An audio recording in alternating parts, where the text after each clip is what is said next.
Mamaya yata mga kamamay, alas 12 daw yung unang raffle nun. Siguro grocery yung tatamaan. Panghuli daw yung cellphone. Sino kaya tatama ng cellphone na yun? Ang dami ng laman ng grocery. Ayos.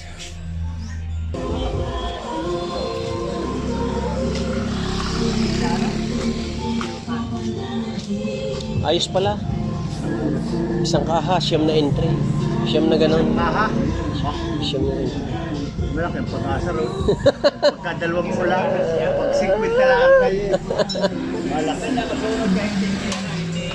Ay kung sa iyo lahat mapunta kaya yun. Ay, ewan ko. Ikaw mabunot yan ang gagawin. Posible, sabi Posible, siyam. Ay sa akin naman ay isa lang kukunin ko ito. Bibigay ko ito sa